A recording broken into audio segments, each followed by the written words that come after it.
صبحتون بخیر و پرفیض باشد کاربران گرامی ozodi ویدیو. امیدواریم در هر کجایی که هستید خوب و سلامتید و البته امروز با رادیو ozodi که پیوسته تلاش میکند شما را در جریان خبرهای تازه بگذارد. امروز 27 فوریه و ساعت به وقت پراگ 7 است. من شالگل خوجا آماده هستم که نوگانی ها را برای شما بگویم. مقامات توجیک میگویند از روز 26 فوریه همه افراد بازگشته از ژاپن، کره جنوبی، ایتالیا و ایران به کارانتین فرا گرفته میشوند. این قرار به قول مقامات وزارت تندرستی با هدف پیشگیری از سرایت کرونا ویروس به کشور است. تا این وقت تاجیکستان تنها شهروندانی را برای 2 هفته به نظارت دکتران میفرستاد که از چین برگشته باشند. میرحمودین کمالزاده معاون وزیر تندرستی روز 26 فوریه در صحبت با رادیو ozodi گفت مسئله قطع کردن خط سیر کابل دوشنبه رو بررسی دورند و نظارت در مرز با افغانستان سخت شده است. نگرانی مقامات توجیک از خطر سرایت کرونا ویروس در حالی است که طبق آمار سازمان جهانی تندرستی این بیماری هرچه بیشتر در کشورها دامن پهن میکند. طبق آخرین آمارها الکی در جمهوری اسلامی ایران شماره گرفتار شدگان با ویروس نو به 139 نفر رسیده 23 کس جان دادند. ایران از حساب افرادی فوتیده از ویروس نو بعد از چین در جهان دوم است.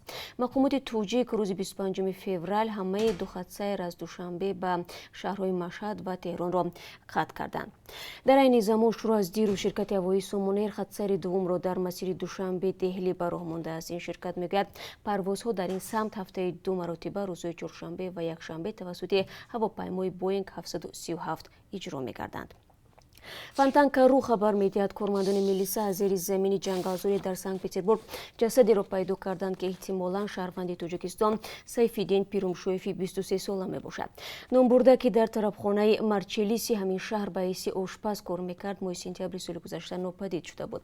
در جیب جسد شناسنامه را پیدا کردند که به سیفیدین پیرومشویف تعلق دارد. با اتهام کشتار این مهاجر توجیک یکی از نزدیکان وی شیرنظر نظرفی 29 ساله بازداشت شده است. فانتانکا از قبل منبعش در مقامات انتظامی می نویسد به احتمال زیاد نظرفی گمانبر در جنایت پیرومشویف را با دسته بیل به قتل رسانده است. سبب کشتار هنوز معلوم نیست. از روی این حادثه پرونده جنایتی آغاز شده است. سفیر تاجیکستان در روسیه میگوید روز 1 مارت رایدهی برای انتخابات پارلمانی در 5 قطعه آوازدهی در قلمرو روسیه از ساعت 6 صبح تا 20:00 به وقت محلی دایر خواهد شد. هر شهروندی که وارد قطعه رایدهی می شود باید با خود شناسنامه تاجیکستان را داشته باشد. حداقل 5 مهاجر تاجیک از چند منطقه روسیه در صحبت با رادیو ozodi گفتند کسی آنها را برای شرکت در آوازدهی دعوت نکرده است. مقامات در پاسخ به این انتقادها میگویند برای شهروندان در خارج دعوتنامه روان کردن نمی با گفته مقامات توجیک طریق واو از شهروندان دعوت کردند که با شناسنامه برای رایدهی بیایند. بجز از سفارت روسیه دیگر نمایندگی های دیپلماتی تاجیکستان نیز با پخش اعلان های رسمی از شهروندان در خارج بوده دعوت کردند که در روز انتخابات به رایدهی بیایند. اما این اعلان های سفارتخانه های تاجیکستان اساساً طریق صفحه های فیسبوکی آنها پخش شده است که ظاهراً بیننده زیاد ندارند. طبق معلومات رسمی بیش از 460,000 شهروندان تاجیکستان در خارج بخصوص در مهاجرت به سر میبرند، اما آمارهای جانبی روسیه تعداد مهاجرین تاجیک را بیش از 1 میلیون نفر نشان دادند. کاتب دولتی آمریکا مایک پامپئو میگوید واشنگتن نیم جزیره قریم اوکراین را هیچگاه همچون قلمرو روسیه اعتراف نکرده است و نخواهد کرد. روسیه 27 فوریه سال 2014 نیم جزیره قریم را اشغال نموده بعداً آن را قلمرو روسیه اعلام کرد.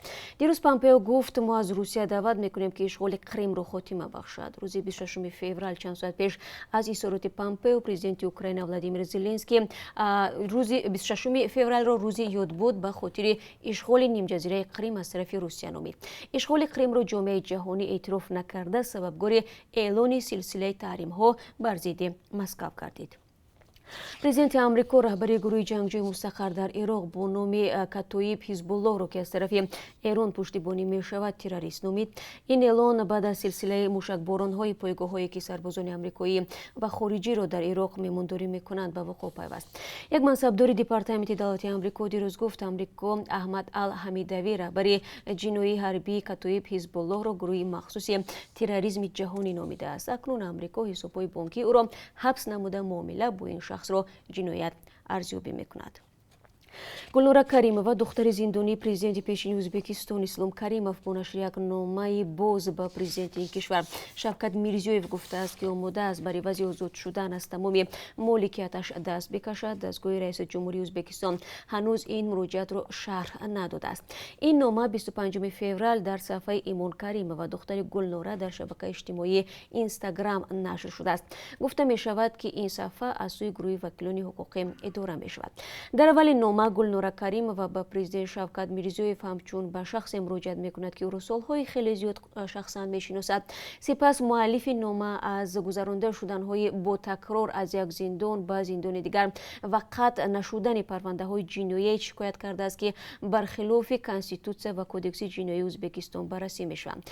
سال 2017 گلنورا کریمova را در ازبکستان 10 سال زندانی کردند و در سرپیچی از پرداخت اندوز، دزدی، تمجیدی و مفسوزی اجرت‌های شرکت‌های آفشوری عیبدار شد. 1 ایولی سال 2018 باشد مهلت حکمی وی 5 سال کم گردید. در تاجیکستان شماره زنان گرفتار بیماری قند از مردها بیشتر شده است. به اطلاع وزارت تندرستی و شغل اهالی تاجیکستان میزان این بیماری در کشور رو به افزایش است. مقامات میگویند اگر در سال 2018 تعداد گرفتاران این بیماری بیش از 44,000 نفر بود، سال 2019 به 46,258 نفر رسیده است.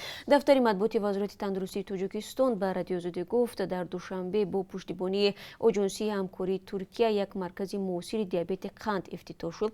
به گفته مسئولان وزارت تندرستی، بیمارانی که از همه منطقه‌های کشور می آیند در این مرکز به طبابت فرا گرفته می شوند. در تاجیکستان بر اساس قانون دسترسی به خدمات طبی قسما رایگان است، اما در اکثر حالت‌ها مردم میگویند در اصل برای همه معالجه چی در مؤسسه‌های دولتی و چی خصوصی پول می‌پردازند. روز 26 فوریه روزنامه‌نگار توجیک نرگس قاسیمova رئیس ائتلاف به عنوان ژورنالیست انتخاب گردید. این سازمان سال 2016 تأسیس شده. به گفته مؤسسانش هدفش متحد کردن ژورنالیستان زن و حمایت از حقوق آنها میباشد. در گذشته این سازمان را ژورنالیستان توجیک معین عظیمova و سلیمه خان وهابزاده رهبری کردند.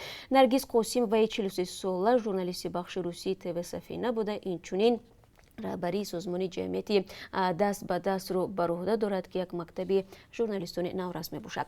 قاسیمova در یک صحبت مختصر تلفنی با رادیو آزادی گفت که به این مقام به مدت 1 سال انتخاب شده است. و اکنون از قرب اسعار خارجی برای امروز معلومات میدیم که از طرف بانک ملی این گونه معین شده است. $1 9 سومانی و 68 درم است. 1 یورو 10 سومانی و 52 درم ارزش دارد. برای امروز قرب روبل روسی یعنی 1000 روبل روسی 147 سومانی تعیین گردید که نسبت روز گذشته 1 سومانی کمتر است. این چند خبر تازه بود که خواستم در این صبح بر وقت برای شما بگم. خبرهای از این بیشتر و البته گزارش‌های جالب و روز و مهم در صحبت‌های بعدی ما تقدیم شما می شود. با ما باشید و روزتان با قرار باد.